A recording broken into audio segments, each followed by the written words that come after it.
शायद आपने सुना होगा कि आम के पेड़ के नीचे दो औरतें बातें कर रही थीं, अचानक एक आम टूट के गिरा। तो एक औरत दूसरी से कहने लगी, अरे ये ऊपर से कैसे गिर गया? दूसरी कुछ बताने ही वाली थी कि आम खुद बोल बैठा, तुम दोनों की बातें सुनकर मैं पक गया इसलिए गिर गया। तुम दोनों की चेचे में सुनकर मैं पक गया इसलिए गिर गया। पकने के बाद ही आम गिरता है कि मैं पक गया और गिर गया। तो इतना भी कचर कचर नहीं हो कि दूसरा आदमी पक जाए और बोल पड़े। तो एक तो अपनी आवाज पर कंट्रोल करना होगा और एक इस चीज पर कंट्रोल करना होगा, वला वकरना फी बुयूतिकुन्ना, अपने घरों को लाजिम पकड़ लो, मजबूती के साथ पकड़ लो। वला तबर्रजन तबर्रुजल जाहिलियतिल ऊला, और आए नबी की बीवियों, जमाने जाहिलियत का बनाओ सिंगार करके बाहर न निकला करो। बेहुदा कपड़े पहनकर नहीं, जमाने जाहिलियत का फैशन करके घर से बाहर मत निकलो। वला तबर्रजना तबर्रुजल जाहिलियतिल ऊला, क्या मतलब? जमाने जाहिलियत की गंद मत फैलाओ। ये अल्लाह ने हुक्म किसको दिया? नबी की बीवियों को। गौर करो, अल्लाह अगर किसी को इजाजत देता फैशन करने की और घर से बाहर जब चाहा तब निकल जाने की, तो अल्लाह ताला नबी की बीवियों को इजाजत देता, इसलिए कि नबी की बीवियों से ज्यादा पाक दामन औरत कोई हो ही नहीं सकती। और दूसरी बात, नबी की बीवियों को इसलिए भी हुक्म मिल सकता था कि वो तो तमाम दुनिया के मुसलमानों की मां है और मां बेटे के दरमियान तो कोई पर्दा होता ही नहीं है, लेकिन इसके बावजूद अल्लाह ताला ने नबी की औरतों को पर्दे में रहने का हुक्म दिया है। और क्या कहा? अपने घरों को लाजिम पकड़ो। जब नबी की बीवियों को पर्दे का हुक्म है, कुरान करीम एक दूसरी जगह कहता है, या अय्युहन नबी, कुरान एक दूसरी जगह कहता है, वइज़ा सअलतुमूहुन्ना मताअन फसअलूहुन्ना मिन वराइल हिजाब। कुरान करीम की इस आयत पर गौर करो। आज हम कुरान की जितनी आयतें पढ़ रहे हैं, शायद हमने इतनी आयतें किसी जलसे में, किसी तकरीर में पढ़ी हो। आपको आज आयतें सुना रहे हैं, सुनते जाइए। इसके बाद एक दो हदीसों पर भी आता हूं। अल्लाह कुरान क्या कह रहा है? वइज़ा सअलतुमूहुन्ना मतान, जब तुम कोई सामान मांगो, तुम्हें किसी चीज की जरूरत पड़ जाए और तुम किसी के दरवाजे पर पहुंच जाओ, तो आए दरवाजे के अंदर घरों में रहने वाली औरतों, कुरान का आदेश देखो, कुरान का हुक्म देखो। बेटा तुम्हारी ड्यूटी क्या लग गई? इतना सा बच्चा वीडियो बना रहा है, बताओ हो गया काम इसका। तो जो घरों में बैठी हुई औरतें, उनको हुक्म है, अगर तुम्हारे पास कोई आए और तुमसे सवाल करे किसी चीज का, तुमसे मांगे कोई चीज, दरवाजा खोल के फट लो हाँ नहीं। मान लीजिए हमें आपके घर एक बर्तन, एक प्लेट की जरूरत पड़ गई, हम आपके यहाँ गए, क्या एक बर्तन एक प्लेट दे दो, जरा मेहमान आए हुए हमारे घर पे। अच्छा, घर की बड़ी बेटी आई है, छोटी बेटी, दरवाजा खोला, लो लीजिए। आजकल ये सिस्टम है।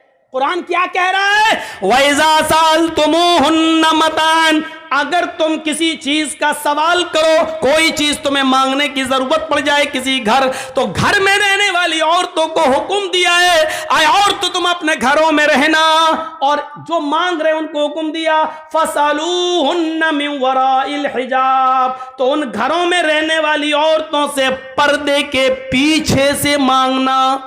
अंधी डिबेट में बैठने वाली औरतें कहती हैं, लो साहब हिजाब का हुक्म ही नहीं है, हिजाब का लफ्ज मौजूद है कुरान में, मिन वराइल हिजाब, तो उनसे वो सामान भी पर्दे के पीछे से मांगना औरतों के लिए जायज नहीं है। 10 साल साल से बड़ी किसी लड़की के लिए जायज नहीं है कि वो दरवाजा खोलकर कोई सामान किसी गैर महरम को अपने हाथ से निकाल कर उसके हाथ में दे दे, उसके सामने आकर दे दे। ये नौटंकियां हमारे और आपके मुआशरे में चल सकती हैं, लेकिन कुरान की रूह से जायज नहीं है। मांगने वालों को हुक्म है कि पर्दे की ओर से मांगो, और जो दे रही हैं सामान उनको भी हुक्म है कि पर्दे की ओर से सामान दे। जब उनको कोई प्लेट, मोबाइल या रुमाल या कपड़ा अगर उनको देना ही पड़े तो अपने हाथों में ग्लव्स चढ़ा लें, अपने हाथों में ग्लव्स चढ़ा लें, या कोई कपड़ा, ग्लव्स ना हो तो बांध लें, और वो सामान उठाकर हल्का सा दरवाजा खोलकर और वो पर्दे के पीछे से वो सामान दें। इस तरीके से वो सामान दें कि उनके हाथ की हथेली और चेहरा, हालांकि बहुत से लोग हथेली और चेहरे का पर्दा नहीं मानते हैं, उनके पास अपने दलाइल हैं। डॉक्टर जाकिर नाइक जैसी शख्सियत भी चेहरे और हाथ की हथेली का पर्दा वो नहीं मानते हैं। वो कहते हैं कि इसका अगर औरत पर्दा न करे तो कोई हर्ज नहीं है।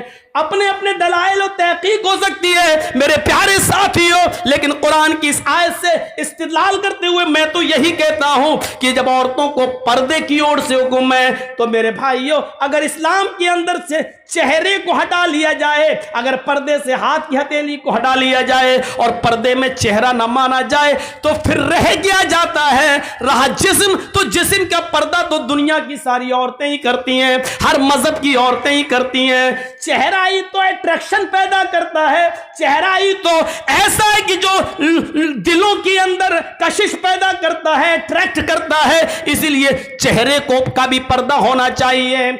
आइए कुरान की इस आयत को सुनने के बाद हम इस नतीजे पर पहुंचते हैं कि कुरान की इस आयत पर हम गौर करके देख लें कि औरतों को हुक्म है कि मर्दों को कि पर्दे के पीछे से उनसे सामान मांगो, घर में घुसकर कोई सामान आप नहीं मांगे। इसमें हिजाब का लफ्ज मौजूद है।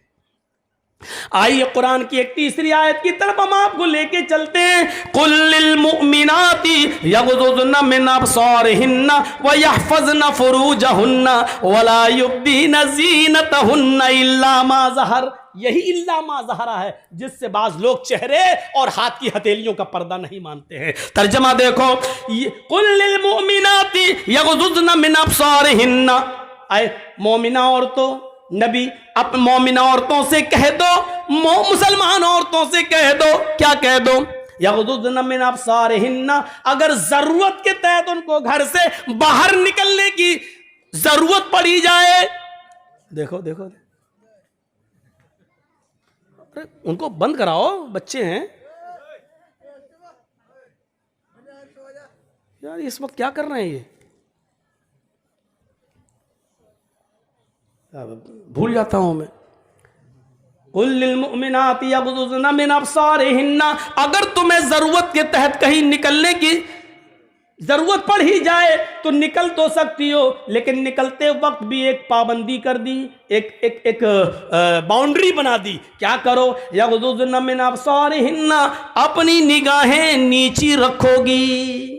यग़ुज़्ज़न मिन अब्सारिहिन्ना, अपनी निगाहों को तुम नीचा रखोगी। व यहफ़ज़्न फ़ुरूजहुन्ना, अपनी शर्मगाह की हिफाजत करोगी। मनमाने कपड़े पहन कर जाओ, ये नहीं चलेगा। ढीले ढाले कपड़े पहनना पड़ेंगे, इतने लूज कपड़े कि जिससे तुम्हारे जिस्म का नशेबो फराज, बनाओ सिंगार दिखाई न दे, तुम्हारे जिस्म का एक एक हिस्से का पार्ट दिखाई न दे। इतना लूज कपड़ा तुम्हें पहनना होगा कि कोई आदमी आइडिया न लगा सके इसका हाथ कितना होगा, इसका पैर कितना होगा, इसकी कमर कितनी होगी, ये आइडिया ना लगा सके। वह यहफ़ज़्न फ़ुरूजहुन्ना, तुम्हें अपनी सतर, अपनी शर्मगाह की हिफाजत करना होगी। वला युब्दीन ज़ीनतहुन्ना, जितना भी ज़ेबो ज़ीनत, जितना भी बनाओ सिंगार, जितनी भी लिपस्टिक, जितनी भी क्रीम, जितनी भी पाउडर, जितना भी जेवर और जितना भी खूबसूरत और अट्रैक्ट करने वाले कपड़े तुम्हें पहनना हो, अपने घर में पहन सकती हो, अपने शौहर के सामने पहन सकती हो। जितनी क्रीम लिपस्टिक लगा सकती हो लगा लो, जितना मेकअप करना चाहो कर सकती हो, लेकिन जब जरूरत के तहत घर से बाहर निकलो तो वला युब्दीना ज़ीनतहुन्ना, तो तुम्हारे बनाओ सिंगार, तुम्हारी ज़ेबो ज़ीनत गैर मर्दों के सामने जाहिर नहीं होनी चाहिए, गैर मर्दों के सामने नहीं आनी चाहिए। औरत का लिपस्टिक लगाकर घर से बाहर निकलना हराम, औरत का खुशबू लगाकर घर से बाहर निकलना हराम, औरत का इतर लगाकर परफ्यूम लगाकर घर से बाहर निकलना हराम। यहां तक कि औरत खुशबूदार कोई चीज, कोई तेल ही क्यों ना हो, डाबर आंवला या चमेली, अगर ये तेल भी लगाकर घर से बाहर निकलती है तो उसके लिए ये भी हराम। मैं हराम बोल रहा हूं, नाजायज नहीं, हराम, ताकि हमें समझ में आ सके कि हमारी कल्चर क्या होना चाहिए और इस्लाम में कितना जबरदस्त औरत को रुकावट है कि तुम ये चीजें घर से बाहर लगाकर नहीं। हाँ, अपने घर में रहो तो पूरी बोतल उलट लो इतर की, कोई मना नहीं कर रहा। घर में जो चाहो वो पहनो, कोई मना नहीं करता, तुम्हें पहनो ना पहनो कोई फर्क नहीं पड़ता। क्लियर? घर के अंदर, वो भी सिर्फ शौहर के सामने। आजकल तो जॉइंट फैमिली रहती है, अब ये थोड़ी कहा दिया जाएगा कि जॉइंट फैमिली में भी जहां ससुर रहता हो, देवर रहता हो, जेठ रहता हो, उधर भी पहन सकते, नहीं। घर का मतलब शौहर वाला रूम, घर का मतलब खास वक्त और खास टाइम। अब भाई इससे ज्यादा तो हम बोलेंगे तो आप कहोगे बड़ा बेहुदा मौलवी है। इस मौलवी को अब ये बातें याद आ रही, इससे ज्यादा तो हम नहीं जा सकते हैं। क्या कहा? वला युब्दीना ज़ीनतहुन्ना, और अपने बनाओ सिंगार को गैर मर्दों के सामने जाहिर न करें, इल्ला मा ज़हरा मिन्हा, मगर जो खुद बखुद जाहिर हो जाए। अब खुद बखुद जाहिर होने का मतलब क्या है? औरत बेचारी प्लेट उतार रही है ऊपर से, कमरे में आप और आपका दोस्त बैठा हुआ है, लेकिन बीवी पर्दा अर्दा करके आई, सब कुछ आई, अब वो प्लेट उतार रही है ऊपर से, अब उसकी आस्तीन सड़क के इधर आ गई, मतलब पहने हुए कमीज सड़क के इधर आ गई, तो ये खुद बखुद जाहिर हो गया। तो इल्ला मा ज़हरा मिन्हा, ये चीज़ है कि अब प्लेट उतार रही है या कोई चीज़ उतार रही है, उसमें अब आस्तीन नीचे आ जाए और हाथ की हथेली या थोड़ी सी कलाई वगैरह नज़र आ जाए तो इसमें कोई हर्ज नहीं है, क्योंकि ये चीज़ खुद ब खुद जाहिर हो गई है, तुम्हारा इरादा नहीं था जाहिर करने का।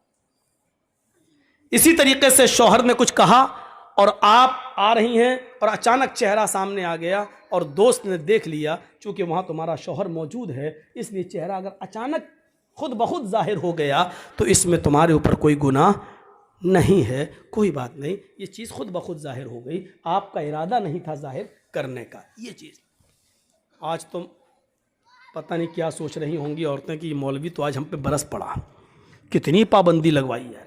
हमें मालूम है पाबंदी लगवा थोड़ी रहा हूं मैं, वो तो तुम करोगी वही जो करती आ रही हो, लेकिन हम बताना थोड़ी छोड़ देंगे। वया इल्ला मा ज़हरा मिन्हा,